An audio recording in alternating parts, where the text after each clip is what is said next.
Dit is de podcast van Omroep Friesland. Die forumleden binnen van de media allegaar politici. Iemand die in de Tweede Kamer zit, iemand die in provinciale steden zit en iemand die in de gemeente zit. Omroep Friesland. Bureau de Vries. En dan begin ik met het gemeenteraadslid, dat is Geeske Holtrop Hoekstra. Kleurrijk de Frieske Marden. En dan staat erbij, had ik op de website zag, verbonden met BBB. Hoe zit dat, Krek?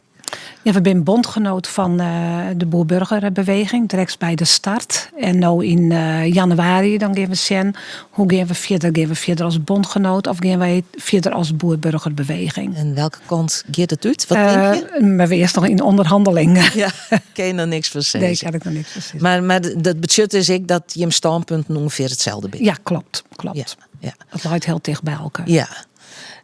Het stedenlid is Tjette Hemstra voor het eerst hier te gast in het Nijsforum. Stedenlid van de FNP. Du bent nog heel jong. Maar hier is een opiniestik schreeuwen. Maar nog een paar oren meesken over het studeren. Hè? De onderwijsbegrutting. De langstudeerboete. Betekent dat nog net zo lang lien onstuderen best? Of best nog gewoon een studie? Nee, ik ben sinds een jelly clear. Ja. Oké, dus nog maar krekleer. Ja, nog maar clear. Ja. En dan zie ik bij een uitvinder. Dat klopt, ja. Wat heeft u uitvonden? Nou, ik ben nou met ik denk 5, 6 onderwerpen in de praktijk bezig. En op het stuit ben ik ontwerp met een type herbicide, met een apparaat om de gozeskeer te gaan. Een herbicide? Maar een herbicide, dat is een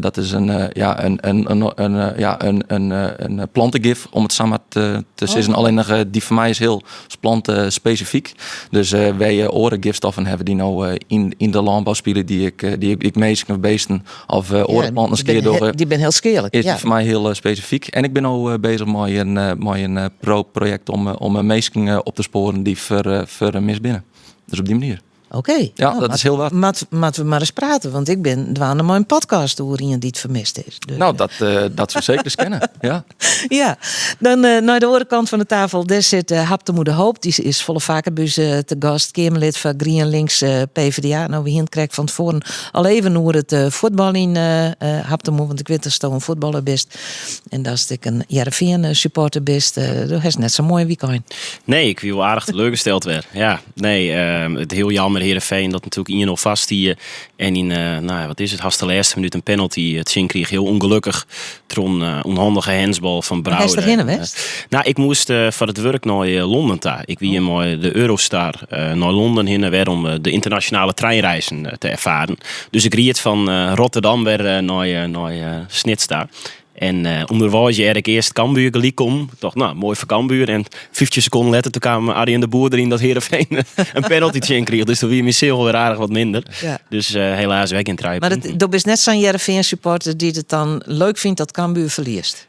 Nou, ik moet zeggen, ik ben wel echt een Heerenveen supporter en net een Cambuur man. Maar ik heb vroeger een beetje bij Cambuur voetbal. Dus ik heb geen haat het in Cambuur of iets. Ik leerde toch in de jeugdopleiding zie je. Ja. Moet ik net grutte maatje van dit jaar. Maar dus wat dat betreft, ik ben geen grutte zinstander van Cambuur. En ik vind het leuk dat zij in de Eredivisie komen, want dan hebben we tenslotte een derby in elkaar.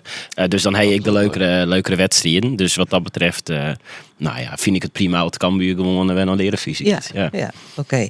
We beginnen altijd met een rondje eigenijs. Dus ik ga hetzelfde rondje, maar weer al Geeske Holtrop Hoekstra, het eigenijs. Wat heb je deze week dwaande houden? Nou, wat mij heel erg dwaande houden, dat is, we binnen Amsterdam geweest naar de manifestatie voor de Joden en Sin de Jodenhaat. Weer echt een hele bijzondere, prachtige manifestatie. Waar ik mij zorgen om maak, en dat wil ik toch even zijn, want de bewaking weer geweldig. Echt van de politie weer echt geweldig. We rieden daar met 15 bussen heen. Maar dan naar de arena moesten we parkeren en daarna dan gingen we in bussen. Zo ernstig is het eigenlijk in bussen van 2 treinen en daartussen zit weer motorbewaking van de politie. We kwamen er aan en echt de bewaking weer echt in Ierwerd was geweldig. Maar het is natuurlijk wel zorgelijk dat wij voor zo'n vredelievende manifestatie gewoon geen jodenhaat voor de Joden, dat we zo bewaakt worden moeten. En nou, dat vind ik gewoon een hele ernstige situatie en dan maakt ze me heel erg zorgen over, want we moeten net weer hetzelfde krijgen als we in de Tweede Wereldoorlog zoen hebben.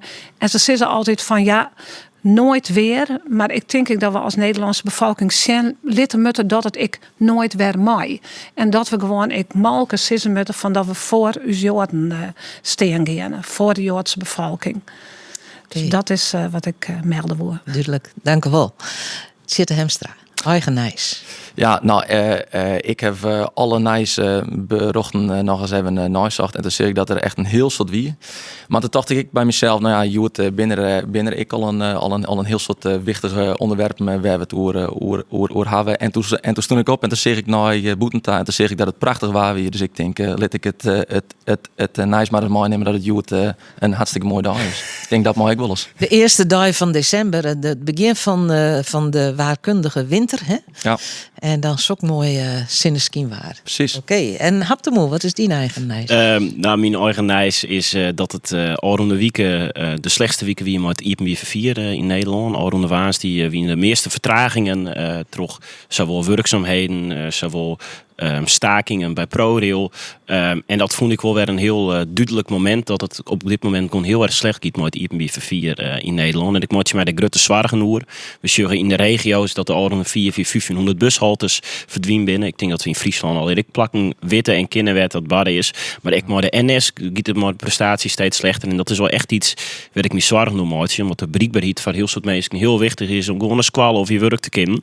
En we hier een Aronde man die het middendebat. Ik bijvoorbeeld ik hoe de Lelyline, daar zullen we het misschien samen nog goed hebben.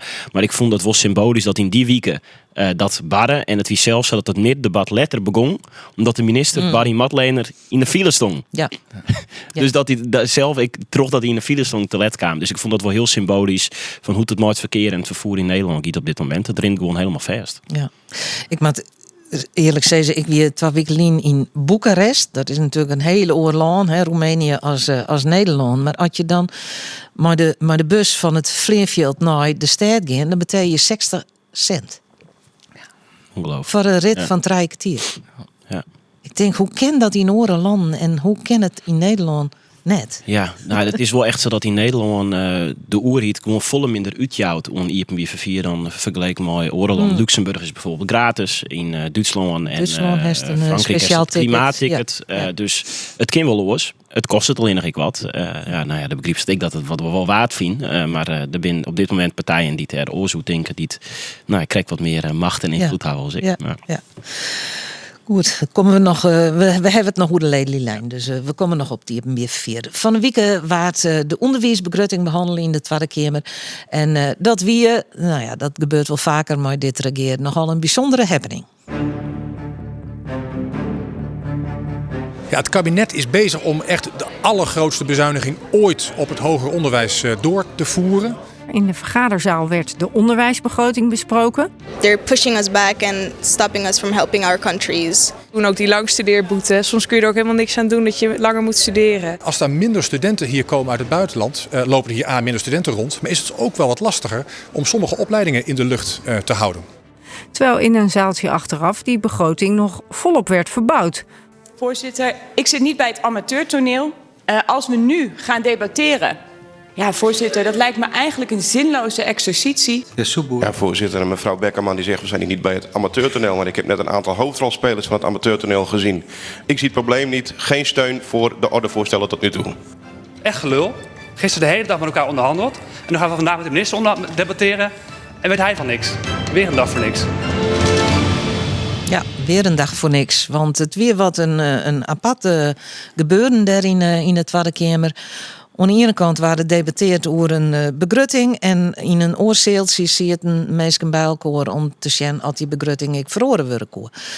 Hoe zit dit, Haptemoe? Hoe kan zo'n stagelijk plak vinden? Nou, heel eerlijk, ik vind gewoon dat het kabinet op een heel soort vlak naar een potje van maakt. En dit weer een heel groot duidelijk voorbeeld.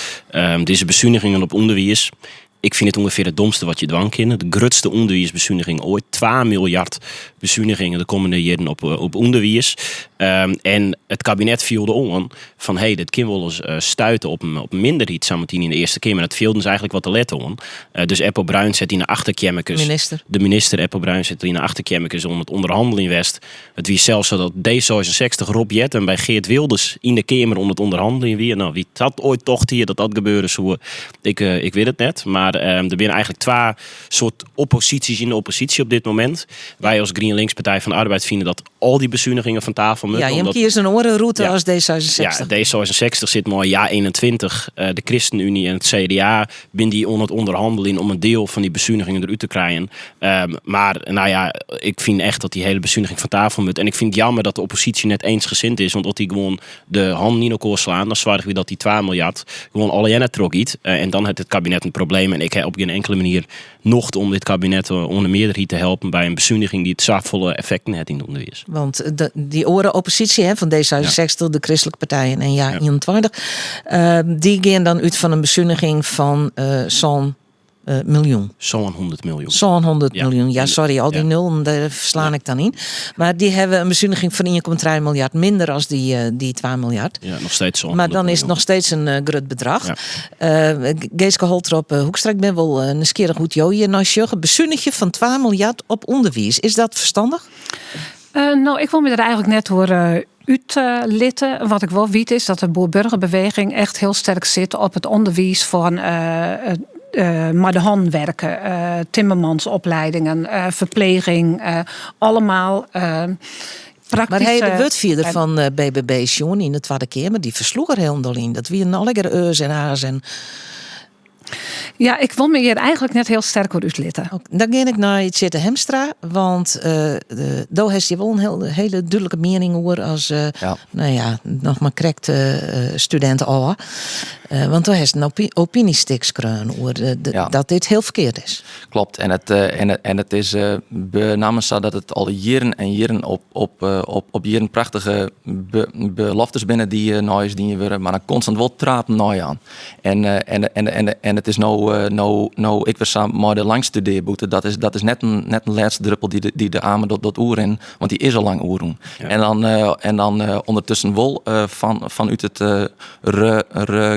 ja, en we hebben meer mensen in de zorg nodig, meer leraren, meer technici, meer techneuten, weet ik volle wat. En dan wel bezuiniging. En het is de safvolste keer dat de prachtige beloftes nooit worden dienen, die dan net nooit aan worden, trapen nooit worden doen. En we binnen gewoon een keer helemaal spuugzat van.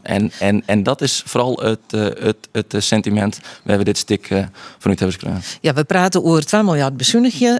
En dan hebben we het over een langstudeerboete. We hebben het over minder boetenloze studenten.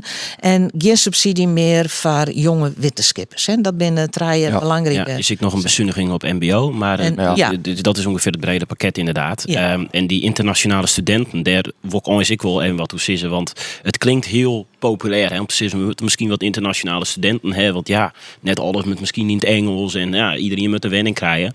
Maar er zijn nota bene de internationale studenten die te verzwaardigen dat de NL stenden oranje bloken in. Dat de squallen in Zeeland voor de maritieme industrie oranje bloken in. Dat de squallen in het oosten van Nederland in oranje bloken in. Dus juist als je de regio onderwijs, als je dat belangrijk vindt, dan moet je zwaardigen dat er genoeg internationale studenten binnen. Want oors raakt het de voorzieningen in de regio. En ik vind het dan echt onbegrijpelijk dat partijen als de BBB en NSC, die zeggen wij vinden die regio belangrijk, dat die willen dat er geen internationale studenten meer komen. Want dan rekkert dat juist het onderwijs in de regio's, de regionale economie. Ik vind dat zo ontrotocht. Ik vind dat echt onbegrijpelijk.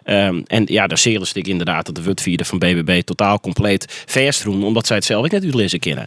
En ik ken in heel soort ding mooi in, maar ik snap hier echt helemaal niks van. Nee, maar was het nou juist het binnen de juiste Duitse partijen die inderdaad alweer bezuinigen worden, maar als je naar de partijen die ervoor hebben zitten, die hebben er even goed om hadden. Bijgelijks toen de studiefinanciering aanschaft waren. Ja, dat wie ik de partij van de arbeid die het zeker, toen die een hele oren tiert naar een financiële crisis, maar dat is helemaal zo. Maar het is wel al jaren en kabinetten op rij dat het telkens weer dienen wordt. Ja.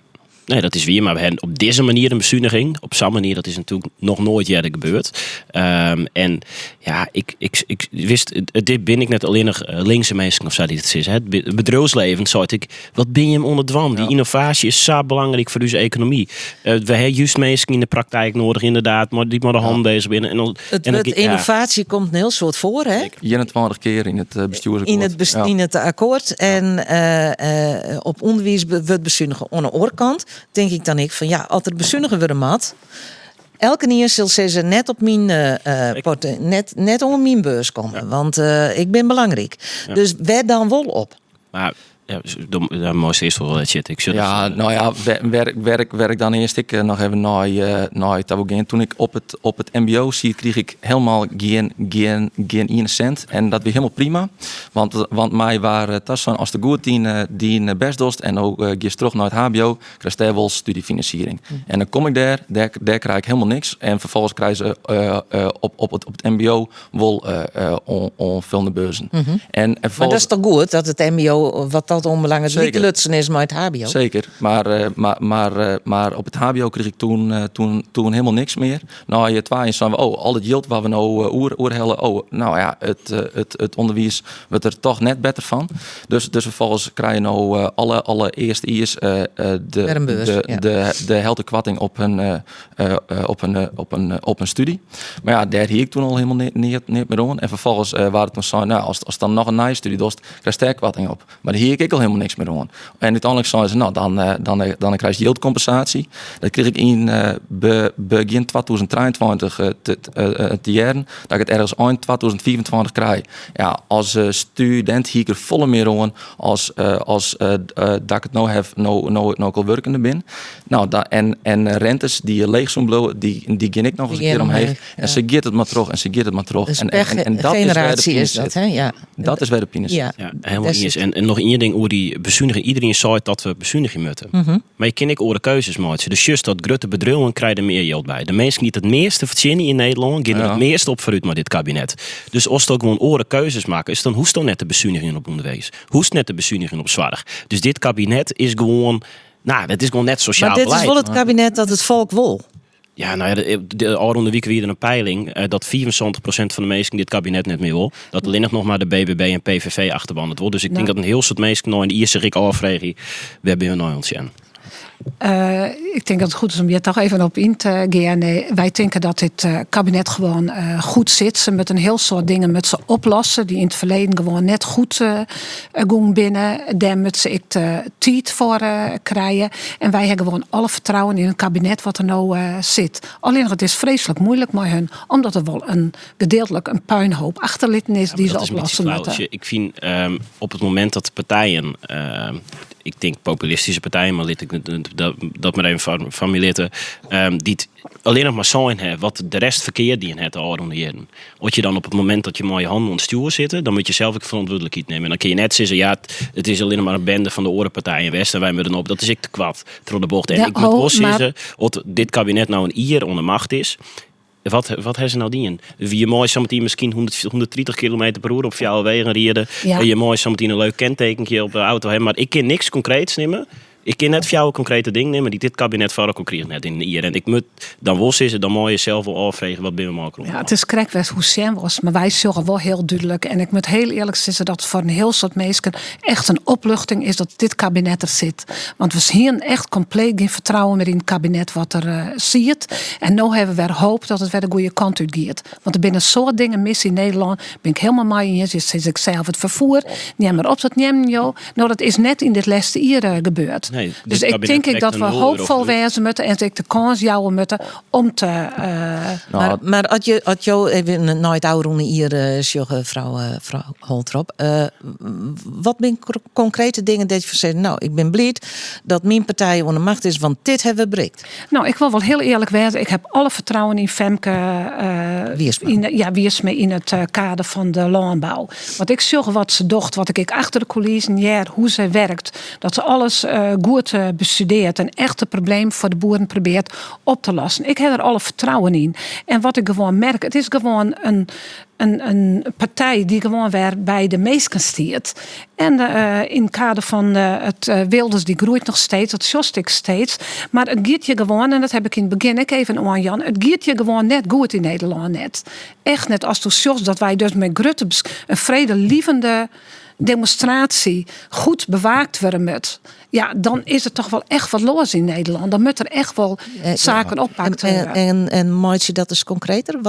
Waar denk je vooral om? Wat is er allemaal mis? Nou, wat ik dan gewoon zeg is dat toch het antisemitisme enorm groeit is. De Joden, omdat gewoon, ik denk dat de media daar een rol in speelt. Dat de media antisemitisme faciliteert, dat vind ik wel een hele heftige uitspraak. Ja, dat vind ik wel. Nou, dat weet ik net. Het is wel op welke manier wordt het gebracht naar de media. Wat dan? Het is misschien wel mooi in de kranten stond. Ik weet welke krant het je lees. Ik lees het Reformatorisch Dagblad. Maar ik zeg dat die is heerlijk objectief. En die gaat ik breed informeren. Maar waar het even om gaat is, was bijvoorbeeld, ik zei eerst de manifestatie, de vredelievende manifestatie, hoe zien de Joden haat en zien, we staan voor de Joden, is maar eigenlijk net niet in het journaal net. Maar elke keer als er Palestijnse opstand is, dan wordt het volop neemt. En wat ik nog even nemen wil is, de stond ik in de kranten en ik ben het hem hier. Een heel soort van boven de 64, die lees ik in kranten meer. Die zie je allemaal alternatieve kanalen, omdat het te eenzijdig allemaal belicht wordt. Ik vind het een hele heftige uitspraak om te dwan dat de media in Nederland net objectief is. Ik ben het helemaal mooi in je zoals je zissen. Het antisemitisme in Nederland, het is verschrikkelijk dat dat West aan Trento neemt en dat mensen net veilig stritten kennen. Maar ik vind dat je altijd de oren kant belacht je moeten. En dat je zeggen dat er al hier sinds zo'n oktober 43.000 Palestijnen vermoord binnen. Dan vind ik het toch wel heel logisch dat daar ik een heel soort gecommuniceerd wordt. Want als je zeggen maar de slachtoffers die aan de ene kant vallen binnen aan de andere kant. Ik vind elk slachtoffer even erg. Maar moet ik maar ook erkennen dat het recht op zelfverdediging, dat er Israël wel volle verder is en dat het net van niks is dat er nou internationaal mogen zijn we hebben de oorlog. Laat je zeggen, dit is gewoon zo polariseerd gewoon van beide kanten. Gigantisch. Wie ze het kennen. Op zich, het gaat erom, wat is de 7 oktober begonnen? Dat weer de start van het hele geheel. Er is gewoon ik zeg de koers duur. Maar misschien laat die start wel volle jeder al, hè? Ja, zeker. Want als je zeggen naar de eerste Israël-Palestina-crisis, dat we kregen naar de Tweede Wereldkrieg, toen het Europa, Israël, gigantisch in de steek lieten. Toen moesten ze zeggen, als dan juist naar de Yom Kippur-oorlog of al die oorlogen daarna gaas. En dan hebben ze beide alle tijden zijn. Wij willen de oren partij helemaal uitroeien. En dat hebben ze beide constant altijd erop. Israël heeft dat nooit erop om alle partijen uit te roeien. Absoluut nee, dat is duidelijk. De binnenstaten die gewoon dus zeggen van the river to the sea. Dus ze willen gewoon een heel Joods volk willen ze uitroeien. Nou, dat is en dat is heel erg. En ik denk dat we dat heel en ik denk dat we daar naar zien moeten. En wat ik hier in Nederland wil ik gewoon wat we hier wel dwang kennen is van dat we geen Jodenhaat hebben willen. Dat we voor ons Joden staan. We staan voor alle beroepsgroepen. Of voor alle mensen die er binnen. Maar ik hoop dat wel mijn journalisten in Nederland staan die gewoon objectief hun werk proberen te doen. En ik vind het heel heftig dat in het kabinet op dit moment gewoon 2 partijen zitten die journalisten onvallen. En eerst die alleen nog de PVV het. Ik vind dit een onval op de journalisten. Dat vind ik meer niet serieus. Ik vind het een hele heftige uitspraak. En ik vind dat je daar voorzichtig in wezen moet. Omdat ik heel soort journalisten steeds meer bedreigd worden. Dus ik zoek het, maar ik jouw partij is wel van, shut dan allemaal uit. Want daarmee wek je juist een sentiment dat nog meer mensen zich onveilig voelen. En dat moet je volgens mij ik net doen. Maar wat ik steeds zag in deze discussies is altijd wordt het weer op een oorplak gebracht. Het gaat hier puur wat wij zeggen willen is dat we zin de Jodenhaat binnen en dat we achter de Joden. Dat is hopelijk en dat wij zo sterk beveiligen worden met hier in Nederland voor San. Dat is verschrikkelijk. Ja. Dus moeten we de politiek opvregen om zieke oplossingen. Want dit mooi net. Wij willen net een haatcultuur. Wij willen een cultuur van vrede en liefde en van samenhorigheid. En dat zorgen we dus op het moment net. En daarom we hier steeds op de Jodenhaat dat we daar zien binnen dat we daar heel goed hoe praten met en ik sissen met haar. Want dus juist altijd afleidingsmanoeuvres met er dit net onder orde komt. Ja, maar het is nou heel vaak of en het is gewoon heel erg gepolariseerd. En dan zoeken ze van wees gewoon zien haat voor alle mensen, alle groepen, waar dan ik. Ongeacht wat je achtergrond is. Ja, maar wij zorgen nou. wij zorgen je nou, waar hetzelfde als bij de Tweede Wereldoorlog gebeuren, is dat de Joden echt ze binnen maar die Jodenjacht in Amsterdam, ben ze echt gewoon ben ze vervolgen. Ja. Ze kwamen uit het voetbalstadion wij. Ze konden net maar de taxi, want het werden oude hier door de politie, omdat er te volle taxis bij betrokken weer, want het weer een georganiseerde Jodenjacht. Ja. Nou, daar moeten we op alle manieren voorkomen. En hoe we van de onderwijsbegrutting op het grote probleem, conflict in het Midden-Oosten komen. Laten we naar het volgende onderwerp gaan. En dat gaat over de Lelyline, het masterplan. Want van een week moest duidelijk worden of er nou wel of net een meertverkenning komt van de Lelyline. En die komt er dus net. Nee. In steeds daarvan is er een zogenaamd masterplan. Een soort van tussenfase. Die moest over het masterplan Lelyline zien in het terug NSC-Kamerlid Olger van Dijk. De inzet van Noordelijk Nederland is natuurlijk heel helder. Wij willen heel graag die midverkenning. Wij willen een plan om het bundelingstracé wat nu in beeld is verder te verdiepen. Dus te kijken waar komen de stations, hoe kan je woningbouw ontsluiten, hoe kan je misschien ook de verbinding tussen Drachten, Leeuwarden en Groningen verbeteren. Tegelijkertijd doorzoeken met geld voor die Lelylijn. We hebben nu 3,4 miljard, dat moet richting die 10 en uiteindelijk 13 miljard. Dit wordt nou wel eens tijd dat het echt een keer dat we het terugpakken. Want we praten hier zo lang over. Wij willen nou wel een keer echt resultaat. Ja, dat masterplan, dan moet er alvast wel jongen worden en plannen maken worden van trajecten, tussenstations, woningbouw, nou ja, enzovoort. Hap de moeder hoop wordt verder voor GroenLinks PvdA op dit dossier. Jim won echt die rapportage wel uitvieren en toch heeft een handtekening zetten onder dit masterplan, ja. Onder die motie van het masterplan. Waarom? Nou, mijn inzet in het debat wie om de druk zo vol mogelijk te vergrutten om stappen te forceren. En het kabinet hier in het regeerakkoord opschreeuwen. In 2024 gaan we die midverkenning van de Lelylijn doen. Dus mijn inzet van het debat wie echt om dat varkort te krijgen. Uiteindelijk, aan het einde van het debat, wie de conclusie dat er geen meerderheid van wie. En heb ik mijn Olger van Dijk op tafel zetten en zo en hoe kunnen we dat onderzoek nou zo sfeermaatje dat er hopelijk toch een soort van verkennende fase in zit. En als we dat durven, dan steun ik dat, omdat ik liever iets ha dan niks. Maar aan het einde van de dag ben ik heel erg teleurgesteld over het debat wat we rond de man die houden. Dit kabinet trekt 0 euro uit van regionaal IPM 4 en ze heeft nog steeds 0 euro extra uitlutsen voor de Lelylijn, terwijl ze daar wel beloftes om dienen.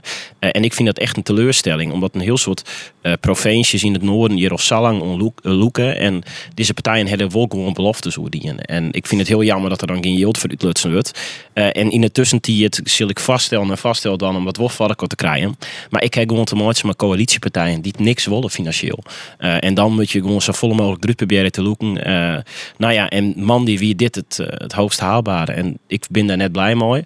En maar tegelijkertijd is het ik mijn rol om dan maar zo zwierwegen te maken en er zo volle mogelijk van. En die midverkenning, dat slaat net omdat er nog geen yield is. Nou, 74% is er nog net. Het idee is bij een meertverkenning, meestal om het uit te lezen, dat is maar een soort van onderzoekende fase van hoe dat traject er dan uit moet komen te zien. Daar moest dan zicht hebben op 74% van de financiering. Ja. Nou, er is van de Lelylijn al 3,4 miljard reserveerd en dat wordt ongeveer 13 miljard te kosten. Dus dat zicht is er nog net op die financiering. En daardoor soort het kabinet, ja, als we nog net weten of we dat financieel roem krijgen heel gauw, dan gaan we die verkennende fase net starten. En ik denk dat je dat wordt doen moeten om 2 redenen. Omdat het om zulke grote bedragen gaat, dat je dat zicht er net zo gauw op krijgen. Dus ja, waar wacht je dan op? En het tweede is, ik vind als je de regio faciliteren wil, dan moet je soms even net meer per se naar die specifieke regels van wat is hier nou nodig om hier wat beweging in te krijgen. En daar kreeg ik helaas geen meerderheid voor. Ja. Ja, Geeske, Nou, want die lelieline zo trots je gemeente dan ik komen, hè? Hoe zorg je hem daar najas? De Frieske Marren. Wij zijn als kleurrijk Frieske Marren wel heel duidelijk. Wij zijn gewoon in de lelielijn. Wij denken dat het te weinig bijvoegt aan het geheel. Dat ze wel het door de brede welvaart. Wij vinden eigenlijk dat er in Friesland een brede welvaart is, omdat het je gewoon heel fijn en rom wenjen is.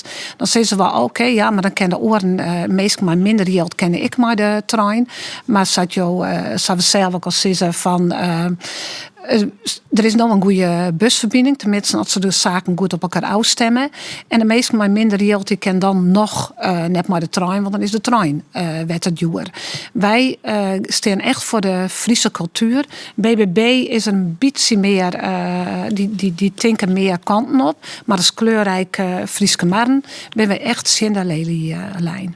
Omdat het volgens u net een verbetering brengt. Het voegt voor u net genoeg ta. Een snelle verbinding vanuit de Jouwer naar de Ronestad, dat is nevens jou net echt een verbetering. Nee, wij zijn bang dat het ten koste gaat van de Friese cultuur. En de FNP, wie eerst ik nogal kritisch, de FNP in de steden op de lelieline.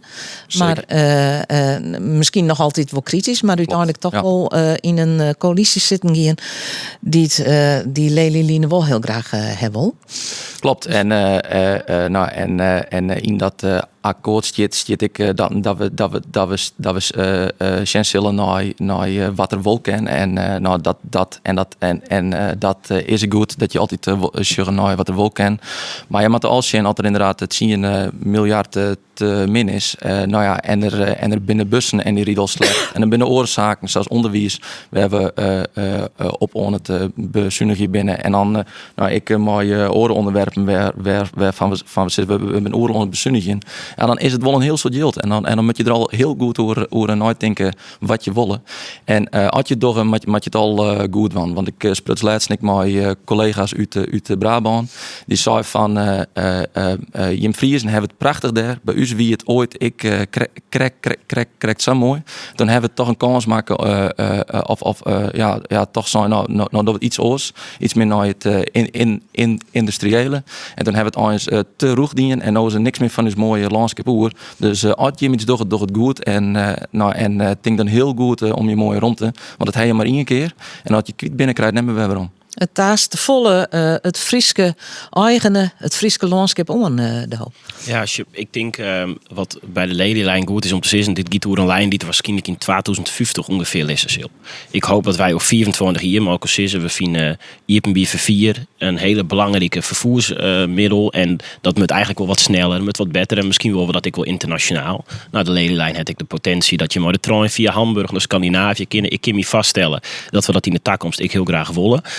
En het heeft gewoon een heel positief effect op de regionale economie. En we moeten wel zuinig wezen natuurlijk op onze prachtige natuur. We moeten zwaar je dat wenningbouw, ik neem de FNP-frame even hoe naar aard en schaal er is. En tegelijkertijd, als we in 2050 zitten, denk ik dat we wel 50.000 wenningen extra nodig binnen in Friesland. Als we in 2050 zitten, denk ik dat het voor mensen wel fijn is dat je samen die maar een uren, maar de trein van Greens naar Amsterdam kunnen. Moest je vaststellen wat voor kansen dat jouw jonge studenten die dan wel in Friesland wenning blowen. En we moeten gewoon erkennen dat mensen in Friesland, als je nooit inkomen, toch een stuk leger zit in de rest van het land. En mensen uit de Ronestad die het in Friesland komen te wonen. Ja, maar uiteindelijk hebben we allerlei wenningen nodig. En er zijn allerlei regelingen om ervoor te zorgen dat mensen gewoon varaan krijgen. Door heel soort gemeentes. Dus daar kun je nog zien. Maar als we net mensen uit de Ronestad krijgen, dan doet dat ik wat maar uw eigen leven niet. Als er alleen maar Friesen blowen. Dus we moeten denk ik beetje progressief en beetje verder voor u denken wat ik moois leven hier doet, als we dit net doen. Toch zullen wij, als er onderzoeken, dan is de Friese bevolking toch een van de gelukkigste bevolkingen in Nederland. Zeker. Nou leven dat ik zou horen en dat heb ik moois rond te maken en dat heb ik moois cultuur te maken. Zeker, maar dat is ik zeg maar. Ik vind het te quattro de bocht om te zeggen dat dan helemaal voortwezen is hoe op de lelielijn er komt of er een aantal wenningen bij komen. Je moet dat heel zorgvuldig doen. En dat is een proces wat op dit moment al jarenlang gaande is. En Litterwolwezen de Zuiderzeelijn, daar hier met die jontjes seks toch al over. Dus en ik vind af en toe wat grut te denken. Als het even waarom kiest naar de Oostludiek, hoe die bouwd is. Moest je vaststellen dat we die net hadden hier. Wat dat betekent het voor onze bereikbaarheid in Friesland. Dus ik moet het trouwen met je op zulke soort grutte manier. Je mag ik wel eens even grutte denken, vind ik. Maar toen hadden we iets meer middelen als Nederland in die tijden. Ja, maar... wij denken, ik rut. Dus echt, maar gewoon, wij zeggen misschien nog volle grutter dan dat. Dat is het zelfs. Gewoon om het feit dat wij zeggen, nee, wij willen het op deze manier horen. En de kan prima, de busverbindingen kan prima naar Lelystad. Dan bist er ik Samar. En wij willen gewoon uw prachtige landschap wat best onder druk stiert. Ik had er 50.000 wenningen bij komen die net voor de Friese bevolking bestemd binnen. Nou, maar die voor Randstad. Dat is ik voor de Friese bevolking bestemd. Ja, gedeeltelijk wel, maar gedeeltelijk gewoon om heen en weer vanuit werk te gaan. En wij vinden het landschap en het leven hier gewoon geweldig. En uw cultuur stiert al steeds meer onder druk. We maken net meer commentaar over karbietsjutten en weet ik volle wat allegaar. Commentaar over dorpsfeesten die er binnen. Ja, wij vinden dat gewoon geweldig dat je het bij uw cultuur. En wij willen uw Friese cultuur willen wij echt beschermen. We gaan naar het volgende onderwerp en dat binnen ziekenhuizen. Want de ziekenhuizen van Snits en het Jereveen, het Antonius en het Jongenskans, maken in oparbeidsje maar de zorgverzekerders in juni bekend fuseren te wollen. Beide ziekenhuizen gaan dan over een periode dicht en dan komt er een nij te bouwen ziekenhuis op een Jouwer. En daar is op het Jereveen breed verzet in. Als je één keer ziekenhuizen verdwijnen laten, komen ze nooit weer waarom. Wij hebben daar vraagtekens bij of het plan van de ziekenhuizen wel de oplossing is voor het probleem. Ja, wat dan het beste is voor de toekomst, daar willen we het graag de komende tijd ook nog met de ziekenhuizen over hebben. Kapitaalvernietiging, duurzaamheid, nou, stak hebben we ons koffertje terug in. Maar als je een auto hebt, dan zal het niet zo heel veel verschil uitmaken. Maar natuurlijk heeft niet iedereen een auto. Die sturen erop om toch te zien naar de maatschappelijke en de sociale gevolgen. Wie willen zien, wat had het op onze maatschappij voor beloeking? Dus uiteindelijk CCM van, eigenlijk maar we gewoon eerst nog eens goed onderzoek doen. Druk die pauzeknop nou in, yes. CSMDX in Friesland en in de ziekenhuizen zelf. Ja, nou ja, feit is wel dat er wat barm had, want er is te min personeel en het tal mensen dat zwaar nodig heeft in het ziekenhuis, dat wordt alleen maar grutter, maar de vergrijzing die er komt. Maar Geeske Holtrop, Hoekstra, Jim in de Friese Marken ben zelfs hartstikke blij, want er komt een ziekenhuis. Ja, ik moet heel eerlijk zeggen, we hebben er echt een prachtig terrein voor. Hoe dat ik wenst of keert, het is toevallig dat terrein daar Wat terrein is dat? Dat is de Treihoek. Het zit precies tussen de snelwegen in. Direct in jouw echt op een heel mooi plak. Maar verder, dat is het enige wat wij zitten kennen. En wij willen dus net in die discussie mengen. Dit is een beslissing van de ziekenhuizen. Wij hebben terrein, en de zwaarverzekerders. En wij hebben terrein beschikbaar. Ja, wat voor gemeentes hoe zwaar dat zitten, dat willen we net hebben. Nee, natuurlijk willen we dat wel hebben. Maar we laten de discussie bij het ziekenhuis gebeuren zelf. Ja, dus ze correct in dat fragmentje wat we draaien. Kapitaalvernietiging, is dat het? Zitten of happemoe? Ja, ik financieel vind ik het lastig om daar een goed zicht op te hebben. Ik heb er heel veel moeite mee. Is die Snits? Ik weet in Snits. Als dit gebeurt, dan krijgt de grootste plattelandsgemeente, überhaupt de grootste gemeente van Nederland qua oppervlak, het dan geen ziekenhuis meer. Nee. Ik vind dat wel behoorlijk heftig. In Heerenveen heeft dat ik grote consequenties. De meesten niet te werkje meer op geen enkele manier in mijn naam. Op het moment dat bestuurders hier mooi oefalen binnen 2 jaar, die winnen ik net in mijn naam. Dus de communicatie van het ziekenhuis en de zorgverzekeraars vind ik echt op een schandalige manier gaan. Ik denk dat Jouweren op zichzelf daar een mooie locatie heeft, moet je maar de auto komen. Maar hoe je daar met IMB voor 4 komen moet, dat is echt een er is geen lelieline. Dat is het lastig. Er is echt, als je net een auto hebt, is het heel ingewikkeld om daar bij het ziekenhuis te komen. Ik vind dat er helemaal net goed een uittocht is. Dan zou het nog logischer wezen dat je het in Heerenveen hier in vlak bij het station of iets dergelijks. Dus ik vind, volgens mij heb ik gewoon op een kaartje en dacht, dit is wel een mooi plakje. Laat mooi centraal in Friesland een keer van onder plak een keer naar het uit. We daar grootschalig te zwaar. Ja, ik vind dat op een hele kwatte, door de bocht manier redeneert. En ik denk dat we de aldoende jaren hopelijk mooi geleerd hebben dat efficiëntie in de zorg net zomaar verbeterde zorg leidt. Dus ik hoop dat iedereen zich nog heel erg bezint op de keuzes die je fout is. Ja. Nou ja, wat ik zelf hier is, er binnen weinig financiële middels, er zijn weinig mensen. En de kar is ons al maken terug de ziekenhuizen zelf. En wij als politiek hebben net al te volle invloed op. Maar wat dan al heel erg wichtig is bereikbaarheid van de mensen. En het is onder wat voor vorm of concept het aanstaan ik zou komen. Het met gewoon heel goed geregeld wezen dat gewoon iedereen er inderdaad goed kan komen op. Nou, je zit maar in helemaal omwenjen. Ja, precies. En dan naar het ziekenhuis op een jouwer moeten. Ja, nou ja, dan moet er al iets goed geregeld wezen. Of het nou taxis binnen of dealauto's. Of OV maakt het niks uit, maar het moet al goed geregeld worden. Dat is het allerwichtigste. De bereikbaarheid die staat wel onder druk. Is eigenlijk was het al. Dat is het haatpunt nou. Ja. Ja, meestal ook wel zwaar dichtbij. Hè. En volgens mij in Hebelum Staven moesten ze al haast 40 minuten naar de spoedeisende hulp aan de snit. En ik denk dat het er nou net beter op wordt. En ik vind dus daarom het zelfs wel de treinverbinding mooi snits. Maar net mooi de jouwer. Nee, dus ik moet meer grote zwaar doen. En het is ook een landelijke ontwikkeling. Het speelt het net alleen nog hier, maar in meerdere regio's. Ja, dat dit kabinet toch wil dat meer weer centreert op me om te plakken. Ja, dat raakt het heel soort regio's. En dan moet je heel goed nadenken wat voor consequenties dat had. En ik ben bang dat meestal niet provincies als Friesland daar worden dupe van worden. Want er waar ik zei in het fragment wat we kregen van net alleen nog naar het Jiltje, maar ik naar de consequenties volle breder maatschappelijk sjen. Dus daar ben je met eigenlijk dus zeker. En in die ziekenhuizen we weten dat we meer mensen nodig binnen, maar alleen nog in snits werk je al 3000 mensen die met zometeen naar jou dat te werken. Dat betekent ik wat voor de mensen niet te werken. Nou ja, ik vind überhaupt dat je dit soort keuzes maakt zie. Je kinderen op uitkomen. Ik vind het net een verstandig idee, maar dan moet je mensen er goed in meenemen. En volgens mij kun je wel ook concluderen dat het hier net goed gebeurd is. En dat vind ik gewoon een schande. Ja. Goed, we hebben nog een paar lietsere onderwerpen. Dus eerst even de sociale media. Dat vind ik wel nieuwsgierig. Even jaren hoe je daarover denken. In Australië, maar goed hier, maar bij een jongere sectie hier net meer op sociale media. Wat vind je er eigenlijk van? Nou, als je het in jongeren zeggen, doormaast dit net, wat je ze dan dwan, dan is het juist van.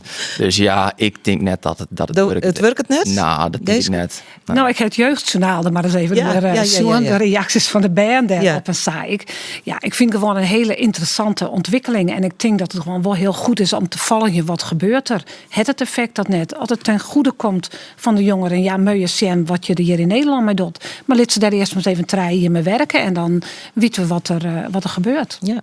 Ik vind dat we vooral inzetten met op het reguleren van zulke soort grote sociale media bedrijven. Als het juist wat op X op dit moment al rond gebeurt en het gebeurtenis sinds Elon Musk daar de knop in de hand heeft. Als het juist wat op TikTok al van beïnvloeding vanuit China mogelijk gebeurd is. Ik geloof volle meer in regulering en goed informeren van BN wat ze te schenken krijgen dan in verbieden van dit soort dingen. En dan ben ik het wel met shit in. Dus net zo lang niet dat wij bij de seks in West binnen. Als je dit soort dingen nu zit, dan doe je het je nog. Ja, dan doe je het krekkel. Nou ja, inderdaad. En toen mochten wij nog wel bier drinken. En dan groeide het ermee op. En dan was het 18 en dan moesten ze eens een keer iets oors. Maar dan wist er al een beetje on wend. Nou ja, en ik denk dat het hier ook misgaat. Nou ja, jongeren groeien er nou net mooi op. En het zou goed wezen als ze er stapsgewijs goed reguleert maar opgroeien. En dan als ze één keer vrij binnen, dat ze al een beetje weten hoe het werkt, wat we net kennen. Ja. Dus ik denk dat we daar wel redelijk op een lijn zitten. Ja. Sinterklaas. Net Sinterklaas, maar Sinterklaas. Nou, als je 364 dagen in het hier hebben dat er dat aanlanders er binnen voor alle oren toeristen die erin komen, laten ze dan gewoon in dag voor haar en zelfs hebben zoeken. Duidelijk. Helemaal meer. Ja, dacht ik al. Ik vind je net zo vol van om heel eerlijk te zijn. Nee. Volgens mij... Wel de documentaires, jongen. Ik had het deel van Sjoen en ik denk dat mensen in Ameland ook over praten met hem. Misschien een beetje oorstwan. Dat kan ik me best vaststellen. Maar dat moet ze zelf ook besluiten dan. Ja, want er wordt nou inderdaad wel een heel soort oerzen sprutsen, maar heel weinig mooie sprutsen. Nou, die documentaire weer echt mooi. Ja, maar daar waren ze wel redelijk ta dwong ik het idee. Zelf hingen ze het lever gewoon voor haar eigen En hoofd. al denk ik, vooral niet praat, net hoe moeten we nou verder? En toen is dat idee kwam van Litwe Iepen hiet Jan in een documentaire, in een serieuze documentaire. Dus net een sensatieziekje. De verschillende, natuurlijk dat van Pound, dat we iets heel hoors, maar dat bedoelt die van Omroep Friesland. Nou, en die wie inderdaad wel goed mijn afspraken, maar zeker na alles wat er toen met Pound Bart is, waren ze eens al dwongen om het dan maar eens een keer naar te brengen. Maar ik denk, als ze echt de kar in gaan, dan vreeg ik me af als ze dat willen dan. Ja. En vier je hem Sinterklaas of komen de cadeautjes onder de kriesbem zitten? Ja, in principe beide. En ik denk dat Christ iets minder om cadeaus gaat en iets meer om het smoekbuil. Maar beide kun je natuurlijk wel vieren in zekere zin. Wij vieren alle twee. En Sinterklaas is echt gewoon eigenlijk een geweldig volksfeest. Want eigenlijk door we met z'n allen spelen we een prachtig toneelspel.